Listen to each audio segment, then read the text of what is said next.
Good afternoon.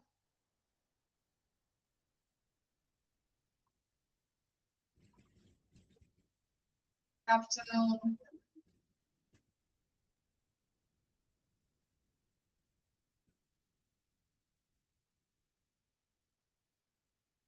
Okay. മഴയൊക്കെ എങ്ങനെയുണ്ട്? മഴ മാറി വെയിലായോ? മഴയുണ്ടോ? വെയിലായല്ലേ?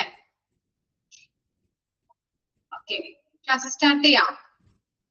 വെയിലാണ്, നല്ല വെയിലാണല്ലേ? ചൂട് കൊണ്ട് പോയി ഇരിക്കാൻ പറ്റാത്ത അവസ്ഥയാണല്ലേ? നല്ല ചൂടാണ്. ഓക്കെ. അതെ അതെ, നല്ല ചൂടാണല്ലേ? ഓക്കെ. നമ്മളിപ്പോ കഴിഞ്ഞ ക്ലാസ്സിൽ പറഞ്ഞു നിർത്തിയത് നമ്മൾ എടുക്കുന്ന ചാപ്റ്റർ 10 സെക്കൻഡ് മൊഡ്യൂളിലെ ചാപ്റ്റർ 10 ആണ്. മോർച്ചറി സർവീസസ് ആണ്. അതിൽ നമ്മൾ കഴിഞ്ഞ ക്ലാസ്സിൽ പറഞ്ഞു നിർത്തിയത് ടൈപ്സ് ഓഫ് മോർച്ചറി. അതിലെ വെയിറ്റിംഗ് മോർച്ചറി വരെയാണ് നമ്മൾ പറഞ്ഞു നിർത്തിയത്. Page number 61. 61 ആണ് പേജ് നമ്പർ. ഓക്കെ. ഇപ്പൊ വെയിറ്റിംഗ് മോർച്ചറി നമുക്ക് ഒന്നുകൂടി റിവൈസ് ചെയ്യാം. വെയിറ്റിംഗ് മോർച്ചറി എന്ന് പറഞ്ഞാൽ എന്താ? എന്തായിരുന്നു കഴിഞ്ഞ ക്ലാസ്സിൽ നമ്മൾ പറഞ്ഞത്? എന്താണ് വെയിറ്റിംഗ് മോർച്ചറി?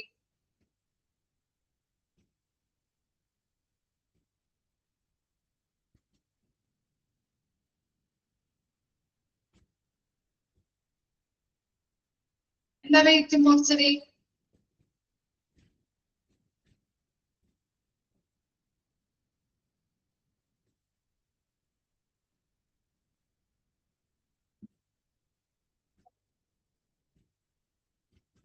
എന്താണ്?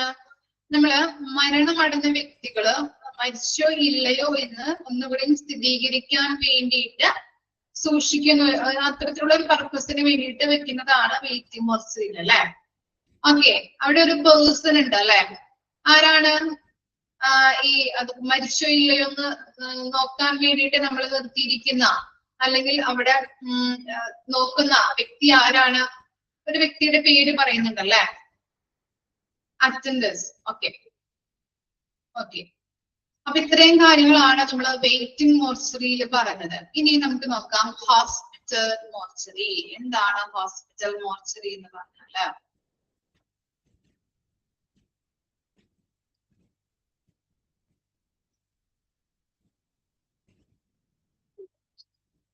ഓക്കെ, നമുക്ക് നോക്കാം. നെക്സ്റ്റ് ടൈപ്പ് ആണ് ഹോസ്പിറ്റൽ മോർച്ചറി.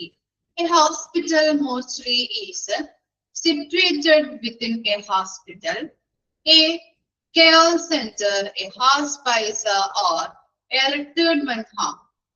അപ്പൊ ഹോസ്പിറ്റൽ മോർച്ചറിയുമായിട്ട് ബന്ധപ്പെട്ടത് ഏതൊക്കെയാണ്? ഹോസ്പൈസ് ഉണ്ട്, കെയർ സെന്റർ ഉണ്ട്, റിട്രീറ്റ്മെന്റ് ഹോം. ഇതൊക്കെ ഹോസ്പിറ്റൽ മോർച്ചറിയുമായിട്ട് ബന്ധപ്പെട്ടതാണ്.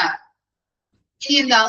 It employs a salaried personnel called mortuary disinfection service agent or mortician. Underline ചെയ്യാട്ടോ.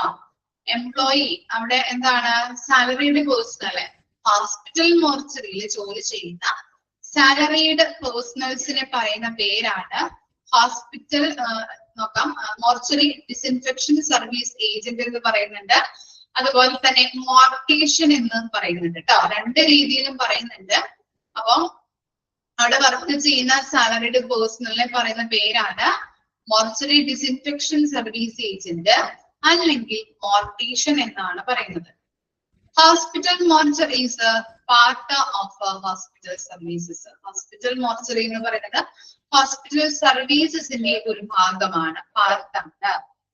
ഹോസ്പിറ്റൽ മോർച്ചറി മേ ബി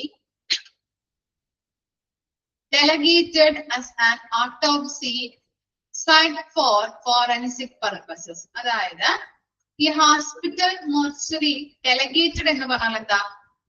ഡെലഗേറ്റഡ് എന്താണ് മീനിങ് വരുന്നത്? ഡെലഗേറ്റഡ് എന്ന് പറഞ്ഞാല് എന്തായിരിക്കാം?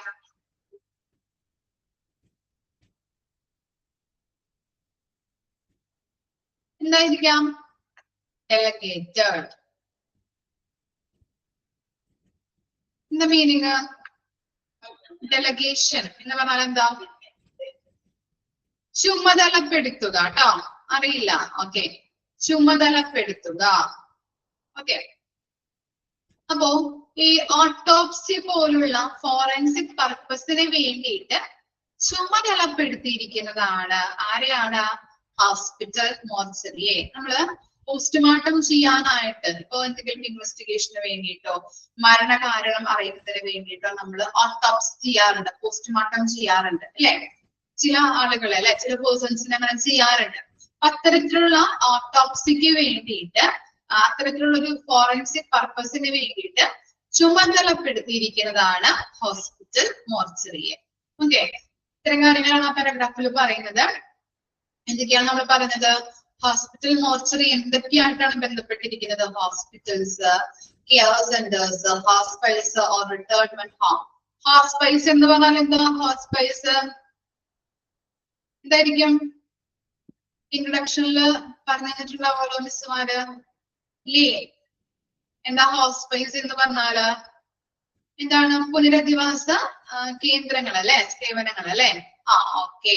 അപ്പൊ ഇത്തരത്തിലുള്ള എന്തൊക്കെയാണ്? ഹോസ്പിറ്റൽസുമായിട്ടും അതുപോലെ കെയർ സെന്ററുമായിട്ടും ഹോസ്പൈസുമായിട്ട് അല്ലെങ്കിൽ റിട്ടയർമെന്റ് ഹോംസുമായിട്ടൊക്കെ ബന്ധപ്പെട്ടിരിക്കുന്നുണ്ട്. അവിടെ വർക്ക് ചെയ്യുന്ന സാലറീഡ് പേഴ്സൺസിന് പറയുന്ന പേരാണ് മോർച്ചറി ഇൻഫെക്ഷൻ സർവീസ് ഏജന്റ് അല്ലെങ്കിൽ മോർട്ടീഷ്യൻ. ചോദിക്കാറുണ്ട്, അണ്ടർലൈൻ ചെയ്ത് വെക്കാം. ഹോസ്പിറ്റൽ മോർച്ചറി എന്ന് പറഞ്ഞാല് ഹോസ്പിറ്റൽ സർവീസസിന്റെ ഒരു ഭാഗമാണ്. അതുപോലെ ഓട്ടോപ്സി പോലുള്ള ഫോറൻസിക് പർപ്പസിന് വേണ്ടിയിട്ട് ചുമതലപ്പെടുത്തിയിരിക്കുന്നതാണ് ഹോസ്പിറ്റൽ മോർച്ചറി എന്ന് പറയുന്നത്. അതുപോലെ തന്നെ അവിടെ കൊടുത്തിട്ടുണ്ട്, അതിന് രണ്ടെങ്കിലും ഒരു ചെറിയൊരു പാരഗ്രാഫ് കൊടുത്തിട്ടുണ്ട്, നോക്കാം. സെന്റൻസ് ആണ്. In rural areas where there are no burial facilities nearby, a hospital mortuary may receive the body of an individual who died outside its own vicinity for a fee. അതായത് ഇപ്പൊ ഈ rural ഏരിയാസില്, rural area എന്ന് പറഞ്ഞാൽ എന്താ? Rural area ായിരിക്കും rural area എന്ന് പറഞ്ഞാല് village അല്ലെ, village ഗ്രാമപ്രദേശങ്ങൾ അല്ലെ. അത്തരത്തിലുള്ള ഏരിയാസിലൊക്കെ ഒരാൾക്ക് ഇങ്ങനെ ചിലപ്പോ ആരെങ്കിലും ഇങ്ങനെ മരിച്ചു കഴിഞ്ഞിട്ടുണ്ടെങ്കിൽ അവിടെയൊന്നും ഇങ്ങനെ എന്താ പറയാ, അടക്കത്തിന് വേണ്ടിയിട്ട് ബ്യൂറിയൽ ചെയ്യാനായിട്ട്, അതായത് അടക്കം ചെയ്യാനായിട്ട് അവിടെ സ്പേസ് ഒന്നും ഇല്ല എന്നുണ്ടെങ്കിൽ നമ്മൾ എന്ത് ചെയ്യുന്നുണ്ട്? ആ ഡെഡ് ബോഡിയെ നമ്മൾ ഹോസ്പിറ്റൽ മോർച്ചറിയിലാണ് സൂക്ഷിക്കുന്നത്. ഓക്കെ, അടക്കം ചെയ്യാനായിട്ടുള്ള സ്ഥലങ്ങളോ അല്ലെങ്കിൽ സൗകര്യങ്ങളോ കിട്ടുന്നത് വരെ നമ്മൾ ഹോസ്പിറ്റൽ മോർച്ചറിയിൽ സൂക്ഷിക്കാറുണ്ട്. അതിന് വേണ്ടിയിട്ട് അവരെ വെറുതെ ഒന്നും അവരെന്താണ് ഡെഡ് ബോഡി അവിടെ സൂക്ഷിക്കില്ല. അവർക്ക് എന്ത് നമ്മൾ കൊടുക്കേണ്ടതായിട്ട് വരുന്നുണ്ട്? ഫീ കൊടുക്കേണ്ടതായിട്ട് വരുന്നുണ്ട്. ആരായാലും അങ്ങനെയാണ്, ഡെഡ് ബോഡീസ് ഒന്നും വെറുതെ ഒന്നും സൂക്ഷിക്കില്ല. അതിന് അവര് പ്രൊവൈഡ് ചെയ്യുന്ന സൗകര്യങ്ങൾക്ക് നമ്മൾ എന്ത് കൊടുക്കണം? ഫീ കൊടുക്കേണ്ടതുണ്ട്. ഓക്കെ, അപ്പോ അവിടെ പറയുന്നത് വിസിനിറ്റി എന്ന് പറഞ്ഞാല് അടുത്ത പ്രദേശം, അതാണ് ഉദ്ദേശിക്കുന്നത്, അടുത്ത പ്രദേശം. അപ്പൊ അവിടെ ഉദ്ദേശിക്കുന്നത് എന്താണ്? റൂറൽ ഏരിയാസിൽ, അതായത് ഗ്രാമപ്രദേശങ്ങളില് ആരെങ്കിലൊക്കെ മരിച്ചു കഴിഞ്ഞിട്ടുണ്ടെങ്കിൽ ചിലപ്പോ അവരുടെ അടക്കം ചെയ്യാനായിട്ട് സൗകര്യങ്ങളൊന്നും ഇല്ലാത്ത അത്തരത്തിലുള്ള ഒരു രീതിയിലാണ് അവരുടെ വീട് എന്നുണ്ടെങ്കിലൊക്കെ എന്താണ്, ഈ ഡെഡ് ബോഡി കൊണ്ടുപോയിട്ട് നമുക്ക് ഹോസ്പിറ്റൽ മോർച്ചറിയിൽ സൂക്ഷിക്കാവുന്നതാണ്. എന്തുവരെ? സൗകര്യം കിട്ടുന്നത് വരെ നമുക്ക് എന്ത് ചെയ്യാൻ പറ്റും? ഹോസ്പിറ്റൽ മോർച്ചറിയിൽ വെക്കാവുന്നതാണ് ഡെഡ് ബോഡീസിനെ. അതുപോലെ തന്നെ വെറുതെ ഒന്നും അവർ വെക്കില്ല, അതിന് പ്രത്യേക രീതിയിലുള്ള ഫീ നമ്മൾ പ്രൊവൈഡ് ചെയ്യേണ്ടതുണ്ട്. ഓക്കെ, ഇത്തരം കാര്യങ്ങളാണ് ഹോസ്പിറ്റൽ മോർച്ചറിയിൽ പറയുന്നത്. ഇനി നെക്സ്റ്റ് നോക്കാം കേട്ടോ.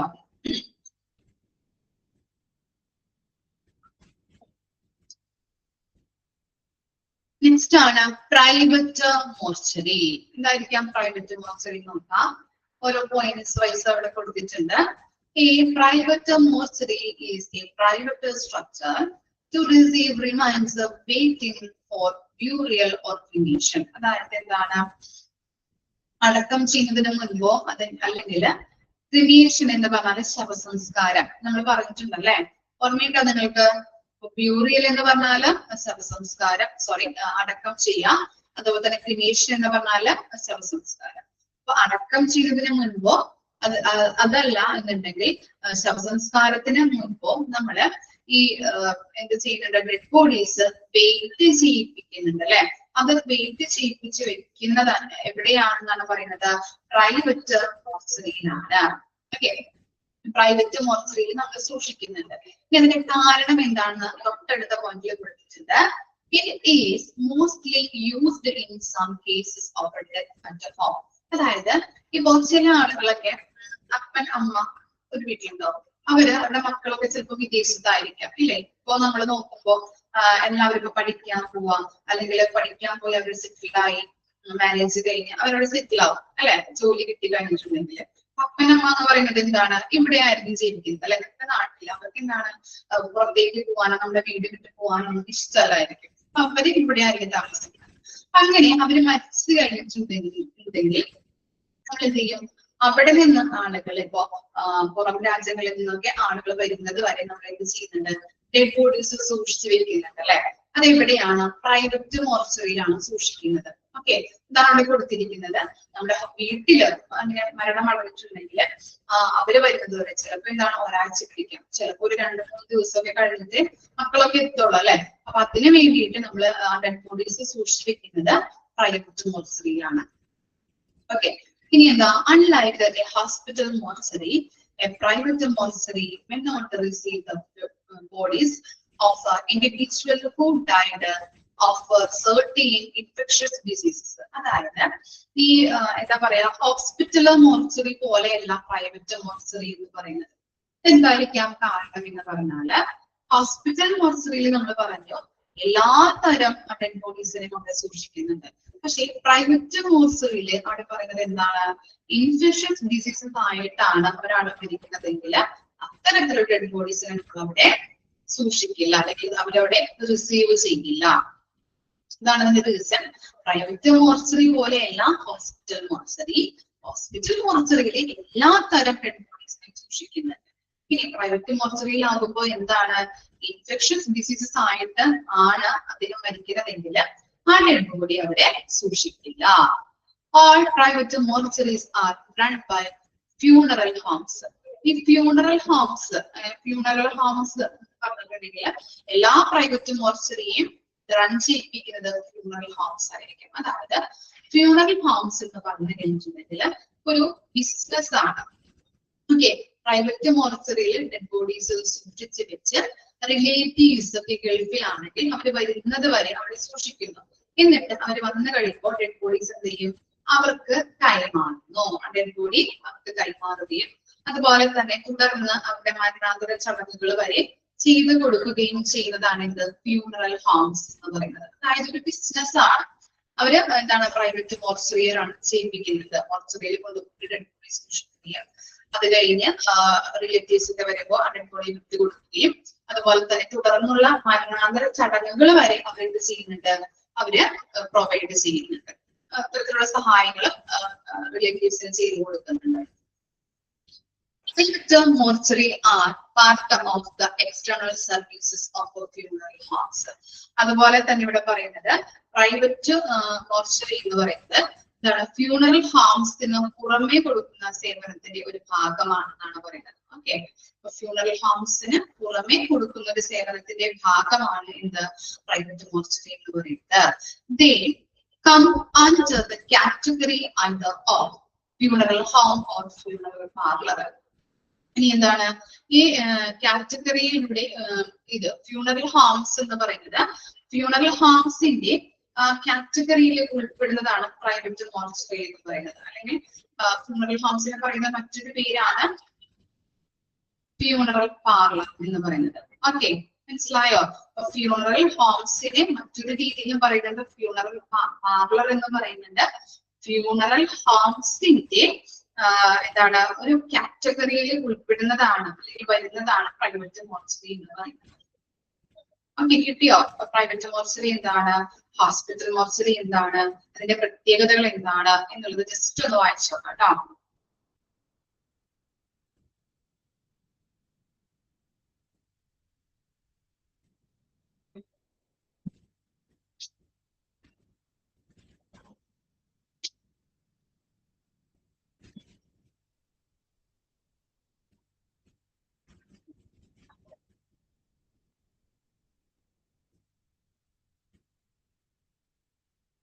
3 ടൈപ്പ് ഓഫ് മോർച്ചറി ആണ് നമ്മൾ ഡിസ്കസ് ചെയ്തത്. നമുക്ക് പഠിക്കാനുള്ളത് അതാണ്.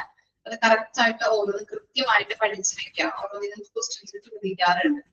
കൃത്യമായിട്ട് അതിന്റെ പ്രത്യേകതകൾ, ഉൾപ്പെടുന്ന കാര്യങ്ങൾ കറക്റ്റ് ആയിട്ട് വായിച്ചു നോക്കാം കേട്ടോ.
വായിച്ചു കഴിഞ്ഞാൽ നെക്സ്റ്റ് പോർഷൻ വായിച്ചു നോക്കാം കേട്ടോ. സാവധാനം വായിച്ചു നോക്കാം.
ഓക്കെ, നമുക്ക് നോക്കാം. നെക്സ്റ്റ് ടോപ്പിക് ആണ് maintain the mortuary environment. Okay, ഇന്നത്തെ കാര്യങ്ങളാണ് മെയിൻറ്റെയിൻ ചെയ്യേണ്ടത്. ജസ്റ്റ് ഒന്ന് 5 പോയിന്റ് ആയിട്ട് അവിടെ കൊടുത്തിട്ടുണ്ട്. The mortuary occupancy register is updated റീസിസ്റ്റം. എന്താണ് ഒക്യുപ്പൻസി രജിസ്റ്റർ എന്ന് പറയുമ്പോൾ? എന്തെങ്കിലും ഐഡിയ വരുന്നുണ്ടോ? മോർച്ചറി ഒക്യുപ്പൻസി രജിസ്റ്റർ എന്ന് പറയുന്നത് എന്തായിരിക്കാം? Mortuary occupancy register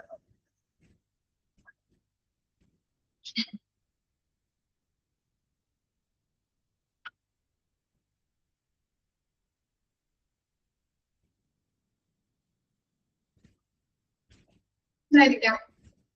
details. എന്തിന്റെ ഡീറ്റെയിൽസ് ആയിരിക്കാം? ഡീറ്റെയിൽസ് ആണ്. ഓക്കെ, ഇതിന്റെ ഡീറ്റെയിൽസ് ആയിട്ടായിരിക്കും. ഇതിന്റെ ഡീറ്റെയിൽസ് ആയിരിക്കാം.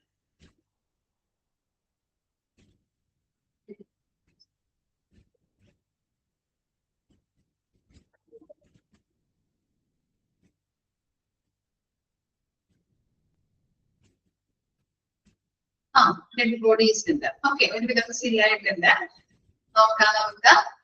The mortuary occupancy register is updated basically. അതായത് ഇവിടെ ഒക്യുപ്പൻസി രജിസ്റ്റർ എന്ന് പറഞ്ഞു കഴിഞ്ഞിട്ടുണ്ടെങ്കിൽ എത്ര ഡെഡ് ബോഡീസ് മോർച്ചറിയിലുണ്ട്, ഓക്കെ, എത്ര ഡെഡ് ബോഡീസ് ആണ് മോർച്ചറിയിലുള്ളത്, എത്ര എണ്ണം പോസ്റ്റ്മോർട്ടം ചെയ്യണം എന്നതിനെ കുറിച്ചുള്ള രജിസ്റ്റർ ആണ് എന്താ മോർച്ചറി ഒക്യുപ്പൻസി രജിസ്റ്റർ എന്ന് പറയുന്നത്. ഓക്കെ, എണ്ണമാണ് ഡെഡ് ബോഡീസ് വന്നിരിക്കുന്നത്, എത്ര എണ്ണം പോസ്റ്റ്മോർട്ടം ചെയ്തിട്ടുണ്ട്, അതിനെ കുറിച്ചുള്ള റിപ്പോർട്ടുകൾ കാര്യങ്ങളൊക്കെ ഉണ്ടാവില്ലേ, അതിനെയാണ് നമ്മൾ എന്താണ് മോർച്ചറി ഒക്യുപ്പൻസി രജിസ്റ്റർ എന്ന് പറയുന്നത്. അത് കൃത്യമായിട്ട് അപ് ടു ഡേറ്റ് ആയിട്ട് കീപ്പ് ചെയ്യാം. അതാണ് ഫസ്റ്റ് പോയിന്റിൽ പറയുന്നത്. ഇനി സെക്കൻഡ് പോയിന്റ് എന്ന് പറഞ്ഞാൽ എന്താണ്? The necessary temperature of the mortuary is observed and sustained. നമ്മള് ടെമ്പറേച്ചറിനെ കുറിച്ച് പഠിച്ചിട്ടുണ്ടല്ലേ? എന്താ ഓർമ്മയുണ്ടാ നമ്മൾ പഠിച്ചത്? ഏതൊക്കെ ടെമ്പറേച്ചറിനെ കുറിച്ചിട്ടാണ് നമ്മൾ പഠിച്ചിരിക്കുന്നത്?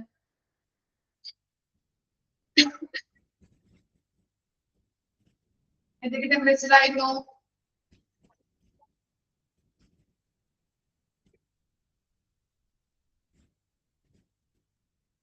ഇതാണ്, മറന്നുപോയാ? വായിച്ചില്ലേ? നെഗറ്റീവ് ടെമ്പറേച്ചർ ഉണ്ട്, പോസിറ്റീവ് ടെമ്പറേച്ചർ ഉണ്ട് അല്ലെ? ഓക്കെ. എന്താണ് പോസിറ്റീവ് ടെമ്പറേച്ചർ എന്ന് പറഞ്ഞാല്? എന്തായിരുന്നു positive temperature?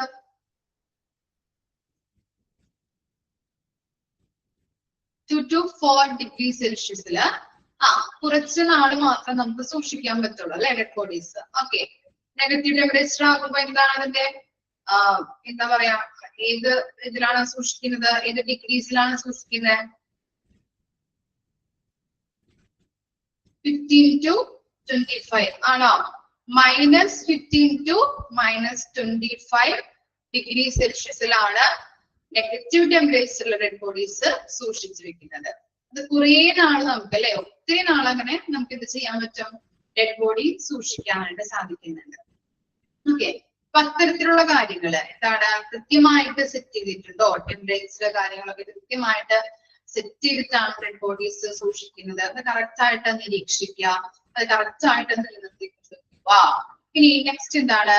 Cleanliness and cleanliness of the mortuary is sustained. നമുക്കറിയാം ഈ മോർച്ചറി എന്ന് പറയുമ്പോൾ എന്താണ്, നമുക്കൊരു എന്താണ് കാണുമ്പോ അല്ലെ, ഡെഡ് ബോഡീസ് ആണ്, അപ്പൊ അതൊക്കെ കാണുമ്പോൾ നമുക്കൊരു ബുദ്ധിമുട്ടാണ്. പക്ഷെ അവിടുത്തെ കാര്യങ്ങളൊക്കെ നീറ്റ് ആൻഡ് ക്ലീൻ ആയിരിക്കാം, അടക്കും ചിട്ടയുമായിട്ട് നിലനിർത്തി കൊണ്ടുപോകാനായിട്ട് കൂടി ശ്രദ്ധിക്കേണ്ടത് അത്യാവശ്യമാണ്. നെക്സ്റ്റ് പോയിന്റ് എന്ന് പറയുന്നത് security of the mortuary is observed and sustained. എന്തുകൊണ്ടാണ് മോർച്ചറിക്ക് സെക്യൂരിറ്റി അല്ലെങ്കിൽ സുരക്ഷ വേണമെന്ന് പറയാനായിട്ടുള്ള കാരണം എന്തായിരിക്കാം? മോർച്ചറിക്ക് സുരക്ഷ വേണം അല്ലെങ്കിൽ സുരക്ഷിതത്വം ഉറപ്പുവരുത്തണം എന്ന് പറയാനുള്ള കാരണം എന്താണ്? എന്തായിരിക്കാം? സുരക്ഷിതത്വം വേണോ, സെക്യൂരിറ്റി വേണോ? എന്താണ് ഡെഡ് ബോഡീസ് ആണ് അവിടെ സൂക്ഷിക്കുന്നത് അല്ലെ? അതുകൊണ്ട് തന്നെ അത്രയ്ക്ക് സുരക്ഷ അല്ലെങ്കിൽ സെക്യൂരിറ്റി കീപ്പ് ചെയ്യണോ നമ്മള്? വേണം. എന്തുകൊണ്ടാണ് അങ്ങനെ പറയുന്നത്? ആരും കയറാതിരിക്കാൻ. ഓക്കെ. പിന്നെ അതുകൊണ്ടാണ്. പിന്നെ അതുകൊണ്ടാണോ?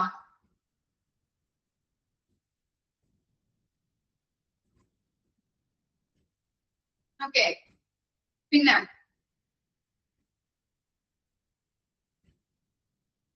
തെളിവ് നശിപ്പിക്കാതിരിക്കാൻ. എന്ത് തെളിവാണ്? എന്ത് തെളിവാണ് ഉദ്ദേശിക്കുന്നത്?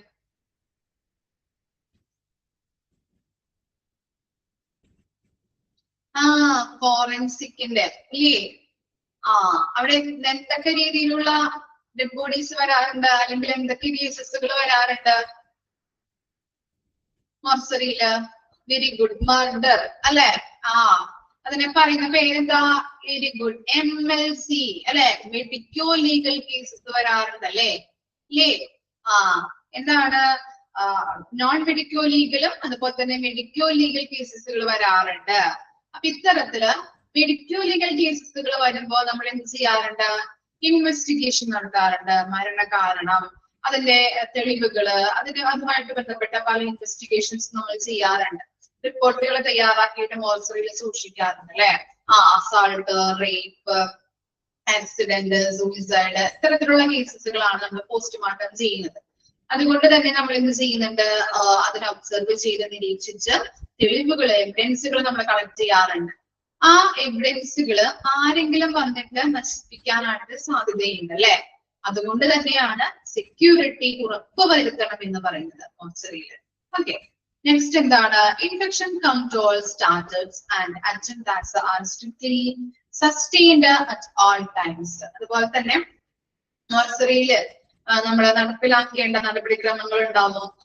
അജൻഡാസ് എന്ന് പറഞ്ഞിട്ടുണ്ടെങ്കിൽ പ്രൊസീജിയേഴ്സ്, ഇതൊക്കെ സ്ട്രിക്ട്ലി നമ്മൾ എന്ത് ചെയ്യാം? നിലനിർത്തി കൊണ്ടുപോകാനായിട്ട് അല്ലെ? ഓരോന്നിനും അതിൻ്റെതായിട്ടുള്ള രീതിയിലുള്ള പല പല ഡിപ്പാർട്ട്മെന്റുകളുണ്ട് ഹോസ്പിറ്റലുകളില്. അപ്പൊ പല പല ഡിപ്പാർട്ട്മെന്റുകൾക്കും എന്താണ്? സ്റ്റാൻഡേർഡ്സ് ഉണ്ടാവും, അജൻഡാസ് ഉണ്ടാവും, പ്രൊസീജിയേഴ്സ്, പോളിസീസ് ഒക്കെ ഉണ്ടാവും അല്ലെ?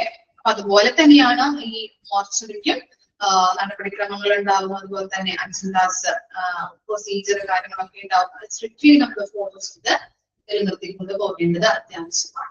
ഇതൊക്കെയാണ് ഇതിൽ വരുന്നത്, മെയിൻറ്റെയിൻ ദ മോർച്ചറി എൻവയോൺമെന്റിൽ വരുന്നത് 5 പോയിന്റ്സ് ആണ് കേട്ടോ.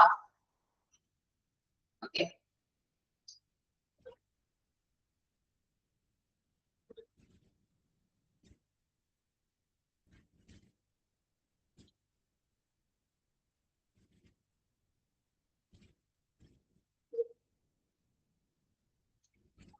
നെക്സ്റ്റ് ആണ് ഓട്ടോപ്സി. ഓട്ടോപ്സി എന്ന് പറഞ്ഞാൽ എന്താ? അണ്ടർലൈൻ ചെയ്യേണ്ടത് പോയിന്റ് അല്ലേ, പഠിച്ചാൽ മതി നിങ്ങൾ. ഓക്കെ, ഓട്ടോപ്സി എന്ന് പറഞ്ഞാൽ എന്താ? പോസ്റ്റ്മോർട്ടം അല്ലേ? Okay. Autopsy literally meaning self-study of a corpse is carried out for clinical as well as medical legal purposes. So, നമ്മൾ ഓട്ടോപ്സിയെ ലിറ്ററലി മീനിങ് ചെയ്യുന്നത് എന്താണ്? Self study of a corpse. Okay, മൃതദേഹത്തെ കുറിച്ചിട്ടുള്ള അല്ലെ, എന്താണ് മൃതദേഹത്തെ കുറിച്ചിട്ട് നമ്മൾ പഠിക്കുക, അല്ലെങ്കിൽ എന്താണ് ശവം അല്ലെ, നമുക്ക് ശവം എന്ന് പറയാൻ പറ്റും, മൃതദേഹം എന്ന് പറയാൻ പറ്റും, ഡെഡ് ബോഡീസ് എന്ന് പറയാൻ പറ്റും, പല രീതിയിൽ നമ്മൾ കോർപ്സിനെ പറയുന്നുണ്ട് അല്ലെ. അത്തരത്തിലുള്ള മൃതദേഹത്തെ കുറിച്ച്, ഡെഡ് ബോഡീസിനെ കുറിച്ച് നമ്മൾ പഠിക്കുന്നതിനെയാണ് ഓട്ടോപ്സി എന്ന് പറയുന്നത്. അണ്ടർലൈൻ ചെയ്യാം കേട്ടോ. And is carried out for clinical as well as medico legal purpose. രണ്ട് രീതിയിലുണ്ട് കേട്ടോ. ക്ലിനിക്കൽ ഓട്ടോപ്സി ഉണ്ട്, അതുപോലെ തന്നെ മെഡിക്കോ ലീഗൽ ഓട്ടോപ്സി ഉണ്ട്. ഇനി എന്താണ് ക്ലിനിക്കൽ ഓട്ടോപ്സി എന്ന് കൊടുത്തിട്ടുണ്ട്. Clinical autopsy loosely termed as pathological autopsy. ഇപ്പൊ ക്ലിനിക്കൽ ഓട്ടോപ്സിനെ പറയുന്ന മറ്റൊരു പേരാണ് പാത്തോളജിക്കൽ ഓട്ടോപ്സി എന്ന് പറയുന്നത്. ഓക്കെ, അണ്ടർലൈൻ ചെയ്യാം. Clinical autopsy is loosely termed as pathological autopsy. Is carried out to diagnose the disease which has led to a mortality when anti-mortem efforts have failed. അതായത് ഇവിടെ പറയുന്നത് mortality എന്ന് പറഞ്ഞാൽ എന്താ? Mortality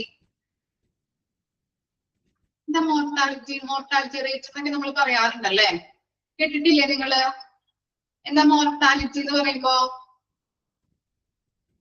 മരണനിരക്ക് അല്ലെ. ഓക്കെ, കേട്ടിട്ടില്ല?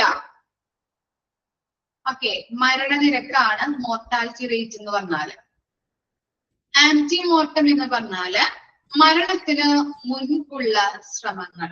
ഓക്കെ, ആന്റി മോർട്ടം എന്ന് പറഞ്ഞിട്ടുണ്ടെങ്കിൽ മരണത്തിന് മുമ്പുള്ള ശ്രമങ്ങൾ. അതായത് അവിടെ പറയുന്നത് മരണത്തിലേക്ക് നയിച്ച രോഗത്തെ നിർണയിക്കുവാൻ വേണ്ടിയിട്ടാണ് ക്ലിനിക്കൽ ഓട്ടോപ്സി ചെയ്യുന്നത്. ഇതിനു വേണ്ടിയിട്ടാണ് ക്ലിനിക്കൽ ഓട്ടോപ്സി ചെയ്യുന്നത്.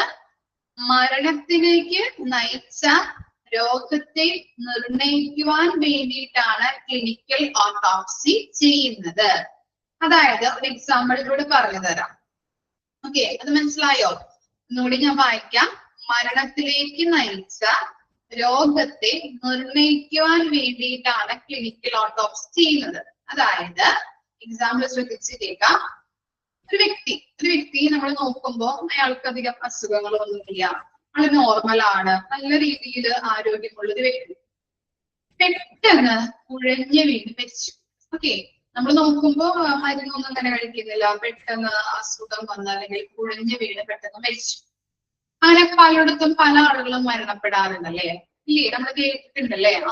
അസുഖങ്ങളൊന്നും ഇല്ലാത്ത ആളായിരുന്നു, പക്ഷെ പെട്ടെന്ന് മരിച്ചു. അല്ലെങ്കിൽ പെട്ടെന്ന് ഇങ്ങനെ ചിലപ്പോ എന്താ പറയാ, കസേരയിൽ പത്രം വായിച്ചിരിക്കുന്ന ആളായിരുന്നു, അപ്പൊ ഇതിനും ഭാര്യ നോക്കുമ്പോഴാണ് ഇങ്ങനെ മരിച്ച് കിടക്കുന്നത് കാണുന്നത്. അല്ലെങ്കിൽ ചായ കുടിച്ച് ഉറങ്ങാൻ പോയ ആളാണ്, ബെഡിലൊക്കെ നോക്കി എണീക്കുന്നില്ല, പിന്നെ നമ്മൾ നോക്കുമ്പോഴാണ് പെട്ടെന്ന് മരിച്ചതായിട്ട് കിടക്കുന്നത് അല്ലെ. അതൊക്കെ പല ന്യൂസുകളും പല വാർത്തകളും നമ്മൾ കേൾക്കാറുണ്ട് അങ്ങനെ, ഇല്ലേ? അപ്പൊ എന്താണ് അതിന് കാരണം? അല്ലെ, നമ്മൾ നോക്കുമ്പോ എന്താണ്, ആൾക്ക് ഒരു പ്രത്യേകിച്ച് അസുഖമൊന്നുമില്ല, പക്ഷെ എന്താണ് പെട്ടെന്ന് ആള് മരിച്ചു. എന്തായിരിക്കാം? അതാണ് അവിടെ പറയുന്നത്. മരണത്തിലേക്ക് നയിച്ച രോഗത്തെ നിർണ്ണയിക്കുവാൻ വേണ്ടിയിട്ടാണ് ക്ലിനിക്കൽ ഓട്ടോപ്സി ചെയ്യുന്നത്. അപ്പൊ എന്ത് ചെയ്യും? അദ്ദേഹത്തെ ഓട്ടോപ്സിക്ക് വിധേയമാക്കും. അങ്ങനെ ഓട്ടോപ്സി ചെയ്ത് എന്താണ് മരണകാരണമെന്ന് തിരിച്ചറിയാം. ഓക്കെ, അതറിയാനായിട്ട് സാധിക്കുന്നുണ്ട് ഇതിലൂടെ ക്ലിനിക്കൽ ഓട്ടോപ്സിയിലൂടെ. ഓക്കെ, എന്താണ് ഇവിടെ പറയുന്നത്? മരണത്തിന് മുമ്പുള്ള ശ്രമങ്ങൾ ഫെയിൽഡ് ആയി. അതായത് നമുക്കറിയാം ആൾക്ക് എന്താണ് അസുഖങ്ങളൊന്നുമില്ല. അപ്പൊ എന്താണ് നമുക്ക് ചിന്തിക്കാൻ പറ്റില്ല എന്ത് റീസൺ കൊണ്ടാണ്, എന്ത് കാരണം കൊണ്ടാണ് അദ്ദേഹം മരിച്ചതെന്ന് അല്ലെ. അപ്പൊ മരണത്തിന് മുമ്പുള്ള ശ്രമങ്ങൾ ഫെയിൽഡ് ആയിരുന്നു അവിടെ, ഇല്ലേ? അതാണ് അതിൽ പറയുന്നത്. ചിലപ്പോൾ വായിക്കുമ്പോൾ മനസ്സിലാവില്ല, അതുകൊണ്ടാണ് ഞാൻ എടുത്ത് പറയുന്നത്. ഓക്കെ, മരണത്തിന് മുമ്പുള്ള ശ്രമങ്ങൾ അവിടെ ഫെയിൽഡ് ആയി. നമുക്ക് ചിന്തിക്കാൻ പറ്റില്ല എന്തുകൊണ്ടാണ് അദ്ദേഹം മരിച്ചതെന്ന്. അപ്പൊ എങ്ങനെയാണ് നമ്മൾ നടത്തുക? ക്ലിനിക്കൽ ഓട്ടോപ്സി ചെയ്യുന്നു. അതായത് മരണത്തിലേക്ക് നയിച്ച രോഗത്തെ നിർണ്ണയിക്കുവാൻ വേണ്ടിയിട്ട് ക്ലിനിക്കൽ ഓട്ടോപ്സി നടത്തുന്നു.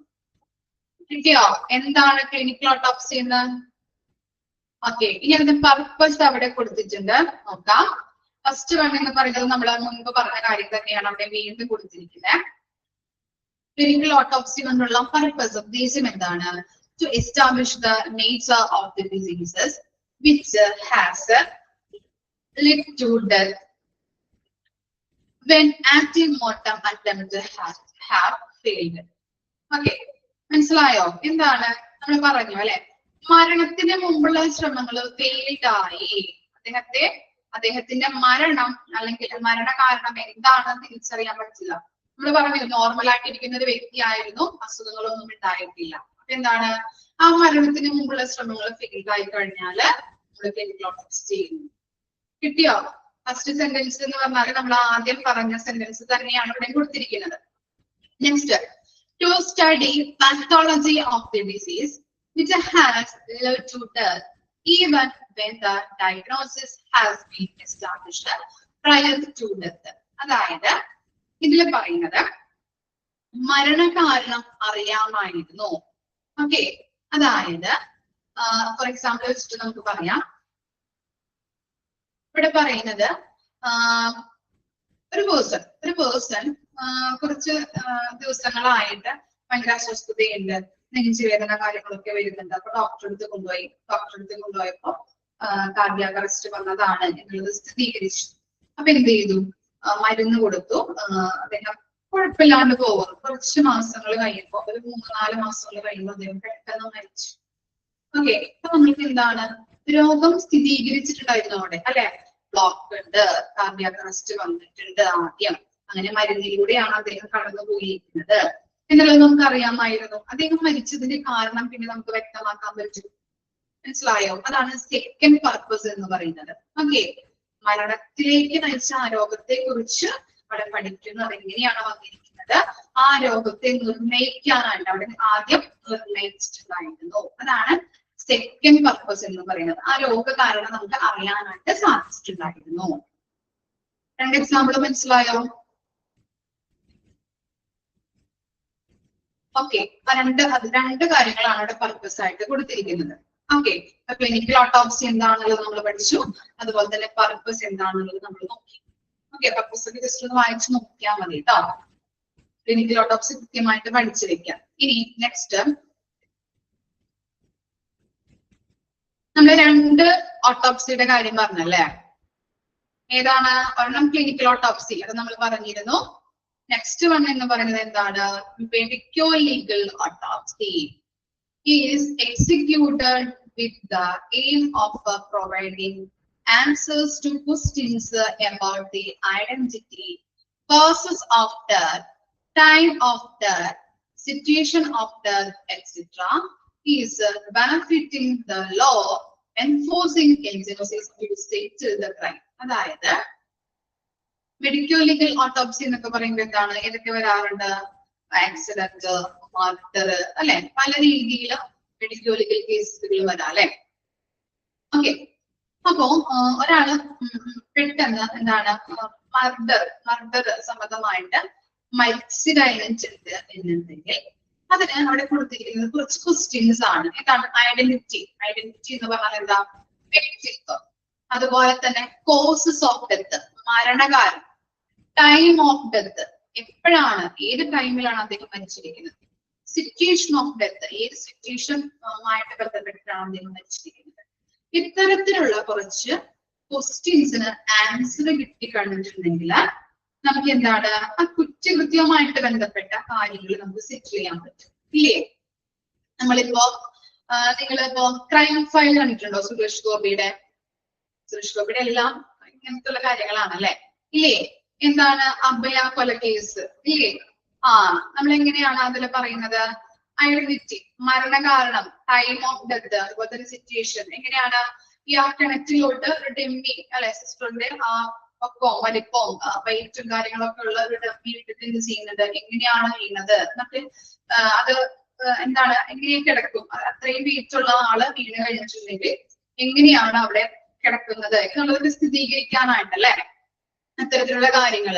ഇപ്പോ അതുപോലെ തന്നെ ഇതൊക്കെ എവിഡൻസുകളാണ് അല്ലെ. ടൈം അറിയാൻ പറ്റും മരിച്ചു കഴിഞ്ഞിട്ടുണ്ടെങ്കിൽ, എപ്പോ മരിച്ചു എന്നുള്ളത്, കോസസ്, ഇപ്പോ തല ഇടിച്ചിട്ടാണ് അല്ലെങ്കിൽ പെട്ടെന്ന് തലയിങ്ങനെ ഇടിച്ച് അല്ലെങ്കിൽ തലയ്ക്കടിയേറ്റ ആഘാതത്തോടെയാണ് മരിച്ചതെങ്കിൽ നമുക്കതൊക്കെ ഓട്ടോപ്സിയിലൂടെ അറിയാൻ പറ്റുന്നുണ്ട് അല്ലെ. മരിച്ച വ്യക്തി ആരാണെന്നും കൂടി നമുക്ക് ഐഡന്റിഫൈ ചെയ്യാൻ പറ്റുന്നുണ്ട്. ഏതൊരു സിറ്റുവേഷനിലൂടെയാണ് മരിച്ചത് എന്നുള്ളത് അറിയാൻ പറ്റും അല്ലെ. ഇത്തരത്തിലുള്ള ക്വസ്റ്റ്യൻസിലൂടെയൊക്കെയാണ് ആ എന്താണ് ആ സിനിമ പോകുന്നത് അല്ലെ. ഏതൊരു ക്രൈം എന്താ പറയാ, ഏതൊരു പോലീസിന്റെ ആയിട്ട് ബന്ധപ്പെട്ട ചിത്രങ്ങളൊക്കെ ഇറങ്ങി കഴിഞ്ഞിട്ടുണ്ടെങ്കിൽ നമുക്കത് ഐഡന്റിഫൈ ചെയ്യാൻ പറ്റും അല്ലെ. ഇത്തരത്തിലുള്ള കാര്യങ്ങൾക്ക് അവര് അന്വേഷണം നടത്തി ഇത്തരത്തിലുള്ള ആൻസേഴ്സ്, ക്വസ്റ്റ്യൻസിന് ആൻസേഴ്സുകൾ കണ്ടെത്തി ഒരു ലാസ്റ്റ് ഒരു നിഗമനത്തിലെത്തും അല്ലെ, ആരാണ് കൊന്നത് എന്നത് അല്ലെ. ഓക്കെ, അപ്പൊ അത്തരത്തിലുള്ള ക്വസ്റ്റ്യൻസിന് ആൻസർ കണ്ടെത്തി കഴിഞ്ഞാൽ നമുക്ക് ഇത്തരത്തിലുള്ള കാര്യങ്ങൾക്ക് അല്ലെങ്കിൽ ആ കേസിൽ സെറ്റിൽ ചെയ്യാനായിട്ട് സാധിക്കുന്നത്. ഇനി അവിടെ നോക്കിയേ, പർപ്പസ് എന്താണ്? പർപ്പസ് ഓഫ് ML ഓട്ടോപ്സി ആണ് കേട്ടോ. MI ആണ് സ്ക്രീനിൽ കൊടുത്തിരിക്കുന്നത്, തെറ്റാണ്. ML ഓട്ടോപ്സി എന്നാണ്. നിങ്ങളുടെ ടെക്സ്റ്റ് ബുക്കിൽ കറക്റ്റ് അല്ലേ? ഓക്കെ, ഇനി അവിടെ നോക്കിയേ, എന്താണ് purpose? To find out the exact causes and manner of death. അതായത് എന്താണ് കാരണം, കറക്റ്റ് ആയിട്ടുള്ള കാരണം അറിയാനായിട്ട്, അതുപോലെ തന്നെ മരണരീതി എങ്ങനെയാണ് ഇത് നമുക്ക് ഫൈൻഡ് ഔട്ട് ചെയ്യാനായിട്ട് മെഡിക്കൽ ലീഗൽ ഓട്ടോപ്സിയിലൂടെ സാധ്യമാണ്. ഇനി എന്താ? To establish identity of the deceased. മരണമടഞ്ഞ അല്ലെങ്കിൽ മരിച്ച വ്യക്തിയുടെ ഐഡന്റിറ്റി എസ്റ്റാബ്ലിഷ് ചെയ്യാനായിട്ട് ഇതിലൂടെ സാധ്യമാണ്. To find out time since death. മരിച്ച ടൈം അറിയാൻ പറ്റും. പിന്നെ എന്താ? To collect trace evidence. എവിഡൻസുകൾ കളക്ട് ചെയ്യാൻ പറ്റുന്നുണ്ട്. Reorganisation of the crime scenes അല്ലെ. നമ്മൾ പറഞ്ഞു പുനരാവിഷ്കരണം. അതെങ്ങനെയാ? ഡമ്മി കാര്യങ്ങളൊക്കെ കൊണ്ടുവന്ന്, ഇപ്പോ കെട്ടിടത്തിന്റെ മുകളിൽ നിന്നാണ്, ബിൽഡിങ്ങിന്റെ മുകളിൽ നിന്നാണ് വീഴുന്നതെങ്കിൽ ഡമ്മി, അത്ര വെയിറ്റും കാര്യങ്ങളുള്ള ഡമ്മി എന്ത് ചെയ്യും? കെട്ടിടത്തിന്റെ മുകളിൽ നിന്ന് അവരിട്ട് ഇട്ട് നോക്കും, എങ്ങനെയാണ് മരിച്ചു കിടക്കുന്നത് അല്ലെ, ആരെങ്കിലും കൊന്നതാണോ, കൊന്നിട്ട് കൊണ്ടുവന്നിട്ടതാണോ എന്നൊക്കെ അറിയാൻ വേണ്ടിയിട്ടാണ് ഇങ്ങനെ പുനരാവിഷ്കരണം നടത്തുന്നത്. പല ഫിലിംസിലും നമ്മൾ കാണാറുണ്ട് അല്ലെ. ഇത്തരത്തില് നമ്മൾക്ക് ചെയ്ത് നോക്കുകയാണെങ്കിൽ പെട്ടെന്ന് നമുക്ക് എന്താണ് ആ കേസസുകൾ സെറ്റിൽ ചെയ്യാനായിട്ട് സാധ്യമാണ് അല്ല. CBI ഇതൊക്കെ ഉണ്ട്, എല്ലാ കാര്യങ്ങളും നമ്മൾ ചെയ്യാറുണ്ട് അല്ലെ. നമ്മുടെ CBI ഉണ്ട്, അതുപോലെ തന്നെ സുരേഷ് ഗോപിയുടെ പല പടങ്ങളുണ്ട് അല്ലെ. പോലീസ് കേസുകൾ അന്വേഷിക്കുന്ന രീതിയിലുള്ള ഇതൊക്കെ ഒരു ശരിക്കും പറഞ്ഞാൽ നമുക്കൊരു ഇൻവെസ്റ്റിഗേഷൻ മൂവി എന്ന് പറയാൻ പറ്റും അല്ലെ. ഇതൊക്കെ ഇത്തരത്തിലുള്ള കാര്യങ്ങളാണ് അവർ അന്വേഷിക്കുന്നത് അല്ലെ. കോസസ്, എക്സാക്ട് കോസസ്, മരണരീതി എങ്ങനെയായിരുന്നു, മരിച്ചത് എങ്ങനെയായിരുന്നു, പുനരാവിഷ്കരണം നടത്തി നോക്കും അല്ലെ. അതിലൂടെയൊക്കെയാണ് പല കേസസുകളും തെളിയിക്കുന്നത് അല്ലെ. ഇതൊക്കെയാണ് മെഡിക്കൽ ലീഗൽ ഓട്ടോപ്സിയുടെ പർപ്പസ് ആയിട്ട് പറയുന്നത്. നെക്സ്റ്റ് നോക്കാം. Even though the procedure of both the autopsies is the same. അപ്പൊ നമ്മൾ പഠിച്ചു, രണ്ട് ഓട്ടോപ്സീസ്, ക്ലിനിക്കൽ ഓട്ടോപ്സി ഉണ്ട്, മെഡിക്കൽ ലീഗൽ ഓട്ടോപ്സി ഉണ്ട്. ഈ രണ്ടിന്റെയും എന്താ പറയാ, രണ്ടും സെയിം ആണ്, പക്ഷെ രണ്ടും വ്യത്യാസമുണ്ട്. രണ്ടിലും ഓരോ വ്യത്യാസമുണ്ട് എന്നാണ് പറയുന്നത്. Okay, they are similar in some aspect. ഇതൊക്കെയാണ് ആ സം ആസ്പെക്ട് എന്ന് പറയുന്നത്. The clinical autopsy is performed by pathologist and medical legal autopsy is performed by ആരാണ്? ഫോറൻസിക് എക്സ്പേർട്ട് ആണ്. ഓക്കെ, അത് രണ്ടുമാണ് വ്യത്യാസം എന്നുള്ളത്. ബാക്കിയെല്ലാം നമ്മൾ നോക്കി കഴിച്ചില്ലെങ്കിൽ എന്താണ് മരണകാരണം, മരിച്ചത് എന്താണ് എന്നുള്ളതൊക്കെയാണ് നമ്മൾ നോക്കിക്കാണുന്നത് അല്ലെ, അല്ലെങ്കിൽ കണ്ടുപിടിക്കുന്നത്. രണ്ടിലും അങ്ങനെ തന്നെയാണ്. പക്ഷെ ക്ലിനിക്കൽ ഓട്ടോപ്സി പെർഫോം ചെയ്യുന്നത് പാത്തോളജിസ്റ്റും medical legal autopsy performed by ആരാണ് ഫോറൻസിക് എക്സ്പേർട്ടുമാണ്. അത് അത്തരത്തിലുള്ള ഒരു വ്യത്യാസം മാത്രമാണ് ഇതിനുള്ളത്. ഓക്കെ, ഇതോടുകൂടി നമ്മുടെ മോർച്ചറി സർവീസസ് കംപ്ലീറ്റ് ആയിട്ടുണ്ട്. ഓക്കെ, പഞ്ചുകി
വായിച്ചു നോക്കട്ടെ, എന്തെങ്കിലും ഡൗട്ട് ഉണ്ടെങ്കിൽ ചോദിക്കാം.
കഴിഞ്ഞോ?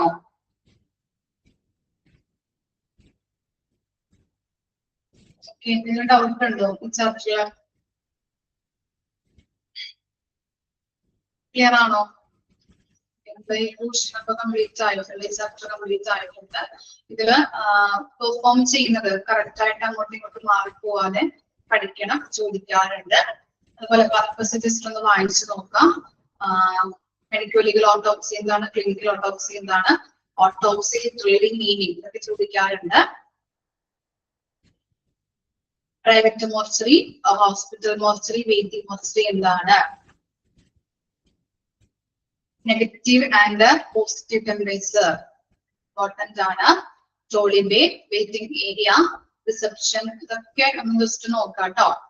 ഇതൊക്കെ എത്ര ഏരിയാസ് ആണ് ഇതിന് വേണ്ടതെന്നൊക്കെ ചോദിക്കാറുണ്ട്. അതുപോലെ തന്നെ COPP അതിന്റെ എക്സ്പയർഡ് ഫോം ചോദിക്കാറുണ്ട്. അതുപോലെ തന്നെ സ്പേസ് റിക്വയർമെന്റ്സ് എത്രയാണ് മോർച്ചറിക്ക് വേണ്ടത് ചോദിക്കാറുണ്ട്. 72 എന്നുള്ളത് കേട്ടോ. അൺക്ലെയിംഡ് ആയിട്ടുള്ള ഡെഡ് ബോഡീസ് നമ്മൾ 72 hours വരെ നമ്മൾ അവിടെ സൂക്ഷിക്കാറുണ്ട് അല്ലെ. ഓക്കെ, അത് കഴിഞ്ഞിട്ടാണ് നമ്മൾ ഡിസ്പോസൽ ചെയ്യുന്നത്. അത് കറക്റ്റ് ആയിട്ട് വെക്കാം, ആലോചിച്ച് വെക്കാം. അതുപോലെ നെക്സ്റ്റ് പറയുന്നത് മോർച്ചറി അല്ലെങ്കിൽ മോർച്ചറിനെ പറയുന്ന മറ്റൊരു പേര് എന്താണ്. അതുപോലെ തന്നെ എന്താണ് ഫ്രഞ്ച് വേർഡ് ആയിട്ടുള്ള മോർഗേജ് തന്നെയാണ് പറഞ്ഞിരിക്കുന്നത്. അതൊക്കെ ജസ്റ്റ് ഒന്ന് വായിച്ചു വെക്കാം.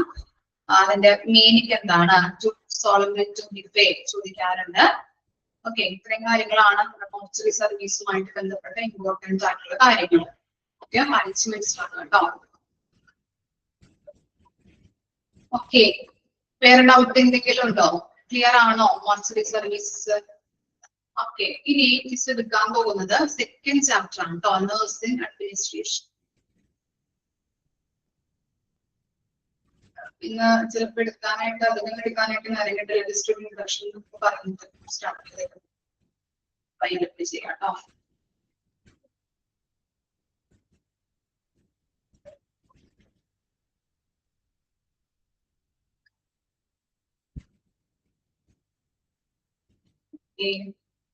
പേജ് നമ്പർ കിട്ടിയായിരുന്നോ? എത്ര page number? Second module second chapter ആണ് nursing administration. Okay, page number 11. എന്താണ് നഴ്സിംഗ് അഡ്മിനിസ്ട്രേഷൻ എന്ന് പറയുമ്പോ? എന്താ ആ പേര് കേൾക്കുമ്പോ നിങ്ങൾക്ക് മനസ്സിലാവുന്നത്? അറിയാൻ പറ്റോ?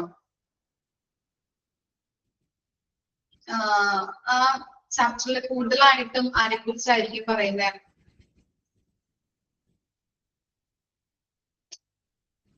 നഴ്സുമാരെ കുറിച്ചായിരിക്കും അല്ലെ. ഓക്കെ, എന്തൊക്കെ കാര്യങ്ങളായിരിക്കാം നഴ്സുമാരുമായിട്ട് ബന്ധപ്പെട്ടത് അല്ലെ? ആ ചാർട്ട് കാര്യങ്ങളൊക്കെയാണ്. ഒന്ന് മറിച്ച് നോക്കിയേ, ജസ്റ്റ് കണ്ടോ? കുറച്ച് കാര്യങ്ങൾ അല്ലെ. കെയർ, പേഷ്യൻസിന് കൊടുക്കുന്ന കെയറുമായിട്ട് ബന്ധപ്പെട്ട് ഡയറക്റ്റ് കെയർ ഉണ്ട്, ഇൻഡയറക്റ്റ് കെയർ എന്താണ്, അതുപോലെ തന്നെ സ്റ്റാഫ് ഡെവലപ്മെന്റ്, നഴ്സുമാരെ ഡെവലപ്മെന്റ് ചെയ്തെടുക്കാനായിട്ടുള്ള കാര്യങ്ങള്. ഓരോ സ്റ്റാഫിനെയും, നഴ്സുമാരെ മാത്രമല്ല, അത് കോമൺ ആയിട്ട് പറയുന്നതാണ്. ഡെവലപ്പ് ചെയ്തെടുക്കേണ്ട കാര്യങ്ങള്. അതുപോലെ തന്നെ ഈ ഇതില് നമുക്ക് ഇമ്പോർട്ടന്റ് ആയിട്ട് നോക്കാനുള്ളത്, ഇപ്പോഴും ക്വസ്റ്റ്യൻസ് വരുന്നത് നഴ്സിംഗ് ഹൈറാർക്കിയുമായിട്ട് ബന്ധപ്പെട്ട കാര്യങ്ങളാണ്. നോക്കിയേ, കണ്ടോ ഹൈറാർക്കി? കണ്ടോ hierarchy? First one, nursing director ഉണ്ട്, സൂപ്രണ്ട് ഉണ്ട്, സൂപ്പർവൈസർ ഉണ്ട്, ഇൻചാർജ് ഉണ്ട്, നഴ്സിംഗ് സ്റ്റാഫ് നഴ്സ് ഉണ്ട്, നഴ്സിംഗ് അസിസ്റ്റന്റ്. ഹൈറാർക്കി കൃത്യമായിട്ട് പഠിക്കാം, ചോദിക്കാറുണ്ട്. അതുപോലെ തന്നെ ഓരോന്നും നമ്മൾ ഇപ്പൊ നഴ്സിംഗ് ഡയറക്ടർ ആരാണ്, അവരുടെ പ്രത്യേകത, അവരുടെ ക്വാളിഫിക്കേഷൻ, അതുപോലെ തന്നെ അവരുടെ ഡ്യൂട്ടി ആൻഡ് റെസ്പോൺസിബിലിറ്റി കാര്യങ്ങളൊക്കെയാണ് ഇവിടെ കൊടുത്തിരിക്കുന്നത്. അങ്ങനെ ഓരോന്നും നമ്മൾ 6 പറഞ്ഞിട്ടുണ്ട് അല്ലെ. സൂപ്രണ്ട് പറഞ്ഞു, സൂപ്പർവൈസർ പറഞ്ഞു, ഇൻചാർജ് പറഞ്ഞു, നഴ്സിംഗ് സ്റ്റാഫ് നഴ്സ് പറഞ്ഞു, അസിസ്റ്റന്റ് പറഞ്ഞു. ഇവരൊക്കെ ആരാണ്, ഇവരുടെ പ്രത്യേകതകള്, അതുപോലെ തന്നെ ഇവരുടെ ഡ്യൂട്ടീസ്, റെസ്പോൺസിബിലിറ്റീസ് ഒക്കെയാണ് ഇതിൽ നമുക്ക് കൂടുതലായിട്ടും പഠിക്കേണ്ടത്. ഓക്കെ, അപ്പൊ ഓരോന്നും പഠിക്കുമ്പോഴും പ്രത്യേകം കോഡോ അങ്ങനെ എന്തെങ്കിലുമൊക്കെ വെച്ചിട്ട് പഠിക്കാം. കുറേ അധികം ഇപ്പൊ നിങ്ങൾ നോക്കിക്കഴിഞ്ഞിട്ടുണ്ടെങ്കിൽ ഓരോരുത്തർക്കും ഒരു 5-6 പോയിന്റോളം ഡ്യൂട്ടീസും റെസ്പോൺസിബിലിറ്റീസ് ഒക്കെ ഉണ്ട്. ഒരാള് പഠിച്ചു കഴിയുമ്പോൾ ചിലപ്പോ ഒരാളുടെ മറന്നു പോകും. എന്നിട്ട് 6 പഠിക്കേണ്ടത് അല്ലെ. 6 പഠിച്ചു കഴിയുമ്പോ ചിലപ്പോ അയ്യോ ഡയറക്ടറുടെ ഡ്യൂട്ടീസ് റെസ്പോൺസിബിലിറ്റീസ് എന്താണാവോ, സൂപ്രണ്ട് പഠിച്ചു വരുമ്പോ അയ്യോ അത് മറന്നുപോയി. അപ്പൊ അങ്ങനെ മറന്ന് പഠിക്കരുത്. ഏതെങ്കിലും കോഡോ എന്തെങ്കിലുമൊക്കെ കൊടുത്ത്, ഇപ്പൊ നിങ്ങൾക്ക് ഗ്രൂപ്പും കാര്യങ്ങളൊക്കെ ഉണ്ടാവുമല്ലോ, വാട്സപ്പ് ഗ്രൂപ്പ് ഒക്കെ ഉണ്ടാവില്ല. അപ്പൊ നിങ്ങൾ പഠിക്കുമ്പോ കറക്റ്റ് ആയിട്ട് എന്തെങ്കിലുമൊക്കെ അങ്ങനെയുള്ള ഐഡിയാസ് ഒക്കെ ഉണ്ടെങ്കിൽ ജസ്റ്റ് ഒന്ന് അങ്ങനെ ഷെയർ ചെയ്യാം. എല്ലാവർക്കും അത് എളുപ്പമായിരിക്കും പഠിക്കാനായിട്ട്. അങ്ങനെ വെച്ച് പഠിക്കാം. പിന്നെ ഇമ്പോർട്ടന്റ് ആയിട്ട് പഠിക്കേണ്ട കാര്യങ്ങൾ ആണ് ഞാൻ പറഞ്ഞത്. ഡ്യൂട്ടീസും റെസ്പോൺസിബിലിറ്റീസും ചോദിക്കാറുണ്ട്, അങ്ങോട്ടും ഇങ്ങോട്ടും മാറരുത്. പിന്നെ ഓരോരുത്തരെ ചിലപ്പോ രണ്ട് രീതിയിലൊക്കെ പറയാം. ഓക്കെ, ഇപ്പോൾ നോക്കിയത് nursing superintendent act as second commander in the nursing administration of hospital. അപ്പൊ സെക്കൻഡ് കമാൻഡറിന്റെ പ്രവർത്തിക്കുന്നത് ആരാണ്, അങ്ങനെയും ക്വസ്റ്റ്യൻസ് ഒക്കെ വരാം. കൃത്യമായിട്ട് ഞാൻ അത് എടുക്കുമ്പോൾ ഞാൻ പറഞ്ഞു തരാം, ജസ്റ്റ് ഒരു ഇൻട്രൊഡക്ഷൻ പറഞ്ഞുള്ളൂ. കൃത്യമായിട്ടത് അങ്ങനെയൊക്കെ കാര്യങ്ങൾ രണ്ട് രീതിയിൽ, ഒരു പേര് തന്നെ രണ്ട് രീതിയിൽ പറയുന്നുണ്ട്. അപ്പൊ അതൊക്കെ പഠിച്ചു വെക്കാം. കറക്റ്റ് ആയിട്ട് പഠിക്കേണ്ട ഭാഗങ്ങൾ എന്ന് പറഞ്ഞാല് ഡ്യൂട്ടീസ് റെസ്പോൺസിബിലിറ്റീസ് ആണ്. ഓക്കെ, അതുപോലെ തന്നെ സ്റ്റാഫ് ഡെവലപ്മെന്റ് എന്താണ്, അങ്ങനത്തെ കാര്യങ്ങളൊക്കെയാണ് കൂടുതലായിട്ടും സ്ട്രെസ് കൊടുത്ത് പഠിക്കേണ്ട ഭാഗങ്ങൾ. ഓക്കെ, നമുക്ക് നെക്സ്റ്റ് ക്ലാസ്സിൽ എടുക്കാം. ജസ്റ്റ് ഒരു ഇൻട്രൊഡക്ഷൻ പറഞ്ഞുള്ളൂ. നമുക്ക് സ്റ്റാഫിങ് എന്താണ് ചോദിക്കാറുണ്ട്, സ്റ്റാഫിങ് പ്രോസസ്, അതുപോലെ തന്നെ നെക്സ്റ്റ് ചോദിക്കുന്ന ഭാഗങ്ങള് direct care, indirect care, examples ഇവിടെ കൊടുത്തിട്ടുണ്ട്. ഓക്കെ, നിങ്ങൾക്ക് അറിയാവുന്ന കാര്യങ്ങളൊക്കെയാണ്, വളരെ എളുപ്പമാണ് ചാപ്റ്റർ, പഠിക്കേണ്ട ആവശ്യമില്ല. അതേ ആ റെസ്പോൺസിബിലിറ്റി ഡ്യൂട്ടീസിലും കൺഫ്യൂഷൻ ചിലപ്പോൾ വരാം, കൂടുതൽ പോയിന്റ്സ് ഒക്കെ ഉണ്ടാവും, നമുക്ക് അത് ഓർത്ത് വെക്കാനൊക്കെ ബുദ്ധിമുട്ടുണ്ടാവും. നിങ്ങളുടെ രണ്ട് രീതിയിൽ ഇത് പഠിക്കാനായിട്ട് എളുപ്പം എങ്ങനെയാണോ അതിനനുസരിച്ച് പഠിക്കാനായിട്ട് നോക്കാം കേട്ടോ. ഓക്കെ, അപ്പൊ നമുക്ക് നെക്സ്റ്റ് ക്ലാസ്സിൽ എടുക്കാം. ഓക്കെ, വേണമെങ്കിൽ ജസ്റ്റ് ഒന്ന് ഇൻട്രൊഡക്ഷൻ ഫസ്റ്റ് പേജൊക്കെ ജസ്റ്റ് ഒന്ന് വായിച്ചു വെക്കാം കേട്ടോ. നെക്സ്റ്റ് ക്ലാസ്സിൽ വരുമ്പോൾ ഒന്ന് വായിച്ചു വെക്കാം, എങ്ങനെയൊക്കെയാണ് എന്തൊക്കെയാണ്, അപ്പൊ നമുക്കൊരു ഐഡിയാസ് ഉണ്ടാവും. ഓക്കെ, നമുക്ക് നെക്സ്റ്റ് ക്ലാസ്സിൽ എടുക്കാം. Okay, thank you.